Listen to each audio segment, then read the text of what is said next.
En la FM 87.9 y ahora tenemos, como siempre, el gusto de hablar con el doctor Gustavo Ciampa, abogado laboralista.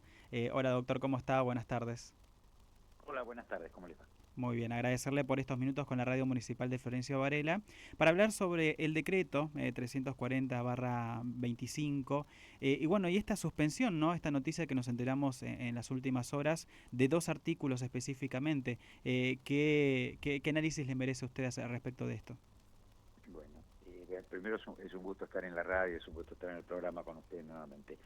Eh, Hay una resolución esperable de la justicia, es lo que llamamos la medida cautelar, es Ujú. una medida provisoria que rige mientras tramita el juicio. En este caso, inició la CGT, la Confederación General del Trabajo, contra el Poder Ejecutivo Nacional, y en el que plantea que esta norma es inconstitucional. Estos dos artículos de este DNU son inconstitucionales. Lo que hace este DNU es replicar una norma muy similar que ya tenía el DNU 70 del 2023, que fue el Claro. primer DNU del presidente Milei. A los pocos días de asumir, recordarán, un DNU de Sí. 366 artículos, que entre ellos tenía un capítulo laboral de unos 40 y pico de artículos, uno de los cuales era casi un espejo de este que incorporó en el DNU reciente, en el 340 del 2025, y aquel del 2023 ya había sido declarado inconstitucional por la Justicia Nacional del Trabajo.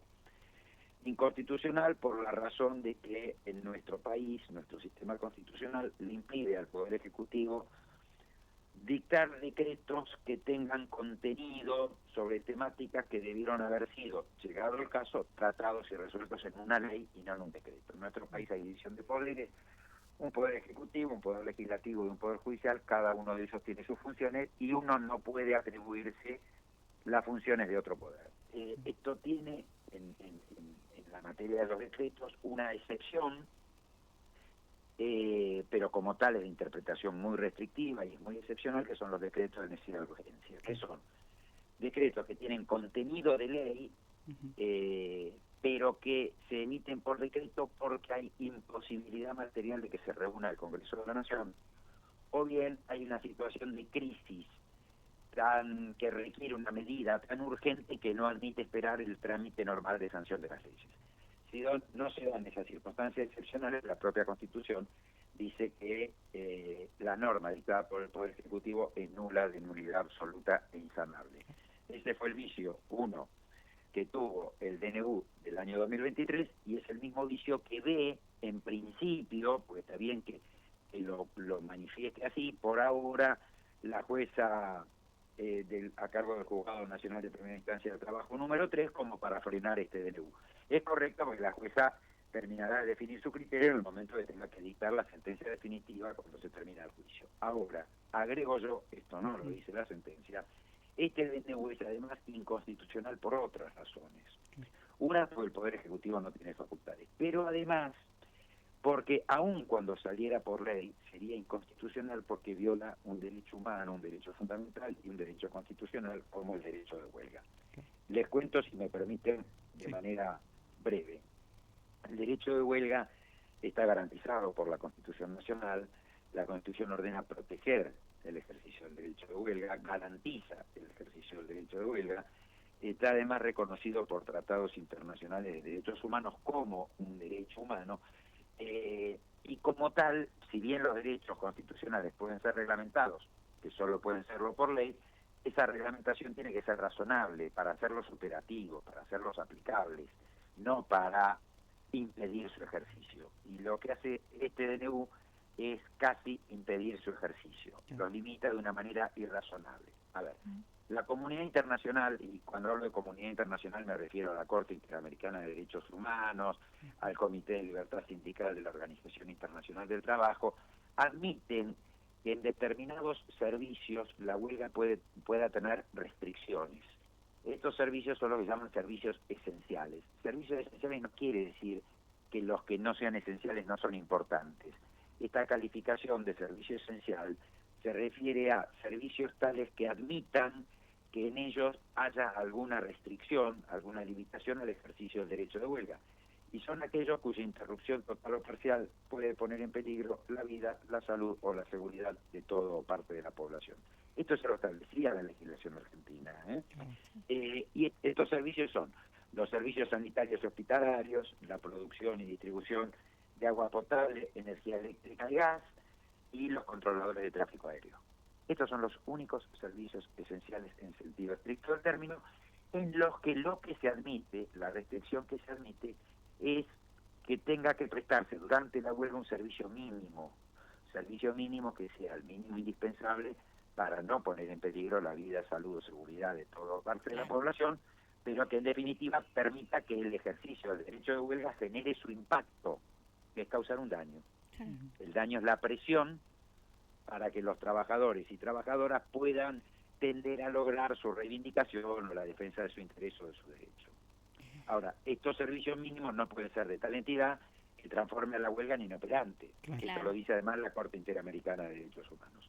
Lo que hizo este decreto fue ampliar a casi todas las actividades de servicios y productivas del país como servicio esencial o servicio de importancia trascendental, generando una limitación al ejercicio del derecho de huelga que prácticamente impide su ejercicio, porque exige que se cumplan por lo menos el 75% de los servicios habituales en los servicios esenciales y por lo menos el 50% de los servicios habituales en los que considera servicios de importancia trascendental. Para que se den una idea, pasa a ser comprendido en los términos de este DNU y casi no se puede ejercer la huelga en la actividad agropecuaria en toda su cadena de valor, en los hoteles, en los restaurantes, en la gastronomía, en la aduana, en migraciones, en los servicios portuarios, en el transporte, en la educación, en los servicios bancarios, los servicios financieros, en toda actividad que tenga que pagar impuestos. No, esto es prácticamente prohibir el ejercicio del derecho de huelga. Por eso, por su contenido, también es inconstitucional. Claro. Doctor, la verdad, gracias por esta explicación tan detallada, pero tan clara. A veces hablamos con Ezequiel y con Noelia respecto de la necesidad de acercar esta información que es tan importante, que está en la Constitución, pero parece que a lo largo del tiempo nos olvidamos. Pero así como usted fue muy claro, quiero preguntarle, ya que tenemos esta base, ¿no?, de conocimientos legales, ¿la decisión del gobierno es desde la pura ignorancia o está hecho pura y exclusivamente para quizás sacar del foco otros temas más importantes? Porque tal como lo explica usted, si toman esa decisión de quitar lo que es la huelga, algo tan importante para el país, uno diría que tienen un equipo de personas que no están muy en el tema. Claro. Mire, a mí me resulta muy difícil, muy incómodo y carezco de las capacidades como para poder evaluar la intención que tuvo en la mente quién o quiénes decidieron hacer esto.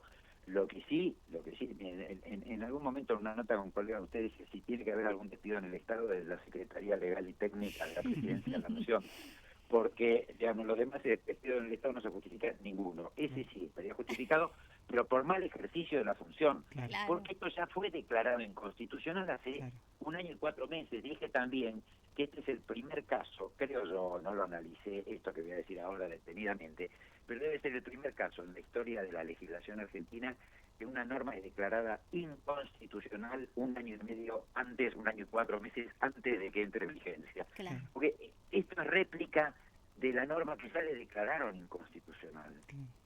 Entonces, puede haber ignorancia, puede haberlo, puede haber malicia, puede haberlo, puede haber voluntad de demostrar falta de respeto a las instituciones y que no va a acatar las resoluciones judiciales y que o que va a hacer que las acata y después vuelve a hacer lo mismo. Puede ser. Yo esto no, la verdad no lo puedo medir. Lo que sí puedo medir es su falta de adecuación constitucional, la violación que esto implica a la Constitución Nacional. Ustedes saben, mire, hace 4 años y 1 mes, la Corte Interamericana de Derechos Humanos dictó lo que se llama Opinión Consultiva 2721, es la interpretación que hace de la Convención Americana sobre Derechos Humanos, que en nuestro país tiene la misma jerarquía que la Constitución Nacional, con lo cual lo que diga la Corte Interamericana en nuestro país es obligatorio y tiene que ser respetado. Y la Corte Interamericana dijo, los estados deben proteger a través de leyes el ejercicio del derecho de huelga. Deben armar toda su estructura estatal y todas las bocas a través de las cuales se expresa la voluntad del poder público de forma tal de garantizar la eficacia del ejercicio de los derechos humanos, entre ellos el derecho de huelga, por eso estaba hablando. Y esta normativa va claramente en contrario y viola ese mandato de la Corte Interamericana de Derechos Humanos, que interpreta una norma que en nuestro país es constitucional. Fundamental eso, entenderlo. Y la última, doctor, sabemos que tiene una clase ahora en minutos nada más, y agradecerle por estos minutos. Todo el tiempo vemos el ataque que hay con diferentes políticas o decretos, como bien mencionaba, hacia el trabajador, hacia los trabajadores, ¿no? Me imagino, no sé si cómo lo analiza usted, esta situación que están atravesando por estas reformas que se quieren aplicar, si se quiere, de manera obligatoria, pero todo el tiempo estamos como viendo esa defensa del trabajador en cuanto a sus derechos, ¿no? Mire a qué punto llega el ataque a los derechos de los trabajadores y la intención de avanzar sobre los derechos de los trabajadores. Mañana la Comisión de Legislación del Trabajo de la Cámara de Diputados de la Nación, la presidencia de la comisión, diputado Tetaz y otros diputados aliados del gobierno nacional, pretenden implementar una reforma a la ley que permita que las empresas hagan trabajar a la gente 12 horas sin pago de horas extras. Permite llevar la jornada de trabajo a 12 horas diarias. No, es una locura. Estamos en 1919, sí. La comunidad internacional dictó el convenio 1 de la Organización Internacional del Trabajo, primera posguerra, y ahí se estableció que la jornada de trabajo no puede exceder de las 8 horas diarias y 48 semanales. Estamos pretendiendo llevar, como país, claro. Nos gobiernan en este momento, pretendiendo llevar la situación de los trabajadores y trabajadoras a la situación anterior a 1919 del convenio 1 de la OIT. Tremendo, la situación. Esto es una muestra, todo sí. lo que viene de normativa laboral, por lo menos propuesta del gobierno, es esto. Si uno analiza el capítulo laboral de la ley base, es lo mismo. Claro. Sí. En la ley base que se sancionó en julio del año pasado, se permite a los empleadores discriminar a los trabajadores, y esa discriminación es válida. Claro. No, pero permite discriminarlos decidiéndolos por claro. deficiencia física, caracteres físicos, etnia, religión, opinión política, opinión gremial, y ese despido es válido. Tremendo. Y deja de haber sanciones para los empleadores que tengan trabajo en negro. Claro, de no registrarlo, claro, exactamente. Así que, doctor, la verdad que agradecerle por estos minutos, como siempre un placer poder hablar con usted. Para mí es un gusto estar con ustedes, como siempre. Un abrazo grande. Ahí pasaba la palabra del doctor Gustavo Ciampa, abogado laboralista, y bueno, hablaba sobre este decreto impresionante porque ya nos adelantó lo que quiere tratar la Comisión Laboral, ¿no?, de la Cámara de Diputados. Y yo me pongo a pensar, digo, es retroceder cientos de siglos. años. Sí, Fácil 2 siglos. En prácticamente la esclavitud, ¿no? Sí. Porque es borrar todos los derechos y el central, ¿no? Que sobre todo de las horas de trabajo, que es fundamental. La verdad que uno hasta la altura, ¿no?, y de todo lo que se ha hablado parece como que le da como escalofríos, pero es lo que se habla y es lo que sin escrúpulos mencionan. Digo, escuchaba a la diputada, ¿no?, que ayer en televisión les decía a los trabajadores del Garrahan que podían vivir porque la canasta era de 360.000 pesos, ¿no?